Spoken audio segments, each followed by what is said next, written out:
रोज बघताय. नाही, आजची परिस्थिती तर अत्यंत दयनीय झालेली आहे. शेतकऱ्याला आपल्या चाळीमधून कांदा बाजार समित्यांपर्यंत आणणं सुद्धा आता मुश्किल होत चाललेलं आहे. कारण की ज्या पद्धतीने बाजारभाव आता शेतकऱ्याला मिळत आहेत, ते हां, अत्यंत दुर्दैवी आहे. परंतु आपण बघतो की सातत्याने ज्यावेळेस आपण बघतो की शेतकऱ्यांची बाजू कोण घेतं, तर शेतकऱ्यांची बाजू फक्त विरोधी पक्षात जो कोणी असेल, तोच फक्त शेतकऱ्यांची बाजू घेतो आणि तो परत सत्तेत आला, की परत ती सत्ताधाऱ्याची भाषा बोलायला लागतोय. हं. आणि म्हणून जे काही चित्र आहे, ते या ठिकाणी बदलताना दिसत नाहीये. मागील 10 वर्षामध्ये जर आपण जर एकंदर आढावा जर घेतला, तर कमीत कमी 15 ते 20 वेळा या कांद्याच्या बाजारामध्ये हस्तक्षेप झालेले आहे. निर्यात मूल्य वाढवणं असेल किंवा त्या ठिकाणी स्टॉक लिमिटचे धोरणं घेतलेले असेल, व्यापाऱ्यांवर धाडी टाकण्याचा विषय असेल, असे सातत्याने त्यामध्ये बदल त्या ठिकाणी केले गेलेले आहे आणि म्हणून हा संपूर्ण बाजार या ठिकाणी डिस्टर्ब करून ठेवलेला आहे आणि म्हणून केवळ विरोधी पक्ष जो कोणी असतो, तो त्या ठिकाणी राजकीय मुद्दा त्या कांद्याचा करतोय आणि त्याचा लाभ कसा आपल्याला पक्षाला मिळेल हां. याचा विचार फक्त या कांद्याच्या संदर्भामध्ये करताना गेल्या अनेक वर्षांपासून या ठिकाणी दिसतंय. परंतु जे ते काही कांद्याला बाजारभाव मिळवण्यासाठी जे काही निर्णय अपेक्षित आहे, ते निर्णय या ठिकाणी घेताना कुठलंही शासन त्या ठिकाणी दिसत नाही. ही वस्तुस्थिती आज या ठिकाणी बघायला मिळत आहे. भारतजी आपल्या सोबत आहेत. भारतजी, आज जी परिस्थिती निर्माण झाली, मला सांगा ना, सगळी उदाहरणं दिली. आज साधा चहा घ्यायला गेलो तर आपण ₹10 मोजावे लागतात हो. आज शेतकऱ्यानं त्यानं कष्टानं कमावलेला त्याचा 1 किलो कांदा ₹5 विकला जातो. काय म्हणायचं अशा ह्या परिस्थितीमध्ये? कशासाठी त्यानं शेती करायची? कशासाठी रक्त आटवायचं त्यानं? आणि आज या परिस्थितीला कोणीतरी जबाबदार असेल ना, की तोच जबाबदार आहे, कष्ट निश्चितच करतो. निश्चितच विलासराव, तुमचं आणि न्यूज 18 लोकमतचं सर्वप्रथम महाराष्ट्रातल्या सर्व कांदा उत्पादक शेतकऱ्यांच्या वतीने आम्ही विशेष असं अभिनंदन करतो की तुम्ही स्वतंत्र एक तासाभराची चर्चा आज या कांद्याच्या विषयावरती पडलेल्या घसरलेल्या दरावरती आपण चर्चा घडून आणताय. आता तुमचा जो मूळ प्रश्न आहे, तुम्ही सुरुवातीला जे सांगितलं की हां. कांद्याला 10 ते 12 रुपये इतका उत्पादन खर्च आहे, तर हा आकडा थोडा पाठीमागच्या काही वर्षांचा आहे. अलीकडच्या वर्षात जर आपण बघाल तर आता कांद्याचा उत्पादन खर्च हा प्रति किलोला 22 ते 25 रुपये, म्हणजे क्विंटलला 2200 ते 2500 रुपये इतका येत आहे. बापरे! कारण हां.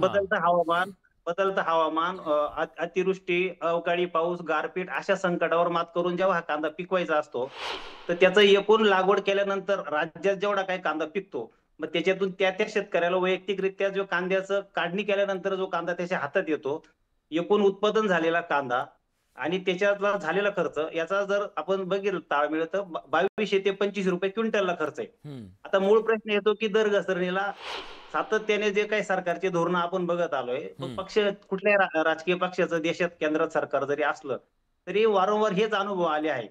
आता 2 वर्षांनी 27 साली 80 वर्ष होत आहेत देश स्वतंत्र होऊन. अजून देशाचं एक धोरणच ठरलं नाही कांद्याचं. 80 हं. वर्षामध्ये 77 वर्षामध्ये 78 वर्षामध्ये कांद्याचं धोरण ठरलेलं नाही. भारतातल्या एकूण लोकसंख्येला किती टन कांदा लागतोय, त्याचाही आकडेवारी सरकारने अजूनपर्यंत काढलेली नाही. किती गंभीर आहे हो हे देशामध्ये सगळं. राज्यामध्ये किती एकंदरीत कांदा लागतोय त्याची आकडेवारी काढली नाही. कुठल्याही प्रकारची यांच्याकडे डाटा नसल्यामुळं कुठल्यातरी अर्धवट माहितीवरती मग वेळप्रसंगी अर्ध्या रात्री कांद्याची निर्यात बंदी केली जाते आणि जो शेतकरी काबड कष्ट करून कांदा पिकवून, शेतकऱ्यांच्या काही फार मोठ्या अपेक्षा नाहीये. शेतकऱ्यांना किमान 3000 रुपये प्रति क्विंटलचा कमीत कमी दर असला पाहिजे. त्याच्यापेक्षा कमी दरच नको शेतकऱ्यांना, वर्षातला कुठलाही महिना असला हं. तरी. पण याच्यात मूळ मुद्दा काय होतोय की सरकारचं निर्यातीचं जे धोरण आहे, तसं बघितलं तर केंद्र सरकारने, कुठल्याही पक्षाचं सरकार असू द्या, कांद्याकडे एक संधी म्हणून बघितलं पाहिजे. आपला देश हा विकसनशील देश आहे. याला जर विकसित देश व्हायचंय तर फक्त उद्योग व्यवसायातूनच नाही देशात पैसा आला पाहिजे, तर शेतकरी आर्थिक संपन्न झाले पाहिजे. शेतकऱ्यांच्या शेतमालाला म्हणजे कांद्याला जास्तीत जास्त जर निर्यात केलं, तर परकीय चलन मोठ्या प्रमाणात मिळेल आणि हे सगळं होण्याला जर कोणी हस्तक्षेप करते, आडवं येते, तर सरकार येतंय.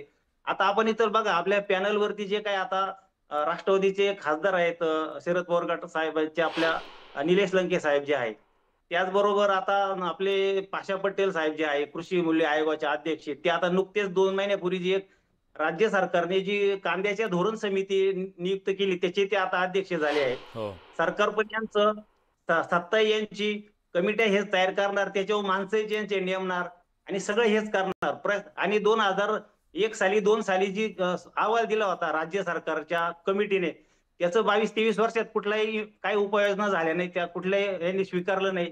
आता 2023 मध्ये पण एक समिती नेमली होती. तिचे पण काही मुद्दे ते काही यांनी स्वीकारले नाही, त्याच्यावरती काम झालं नाही. आता 25 साली पुन्हा एक समिती नेमली, त्याच्यात सर्व काय राजकीय पक्षांचे त्यांचे त्यांचे जे कार्यकर्ते त्यांना त्याच्यात त्यांनी घेतलेलं आहे. आमचं म्हणणं असं आहे की पाशा पटेल साहेबांचं शेतकरी चळवळीत असताना मोठा त्यांचा दांडगा अनुभव असेल समजा, पण कांदा या पिकाच्या बाबतीत आम्ही असं म्हणतो, जो आम्हाला जितकं माहिती त्यानुसार, की कांदा या विषयामध्ये त्यांनी मोकळे मनाने मोठेपणाने सांगायला पाहिजे होतं की कांद्याच्या क्षेत्रात काम करणारे जे लोक असतील त्यांना या कांदा धोरण समितीवर तुम्ही घ्या. हा सगळा मुद्दा कांद्याच्या बाबतीत शेतकऱ्यांना जो त्रास होतोय, शेतकऱ्यांना जो काय आर्थिक नुकसान होतंय, याला राज्यातलं सरकार महायुतीचं 225 पेक्षा जास्त आमदार आता सत्तेत आहे, पण कांद्याच्या बाबतीत गप्प बसून आहे. विरोधी पक्षांच्या म्हणजे बाबतीत प्रश्न सुद्धा आमच्या सोडवू तक्रारी शकत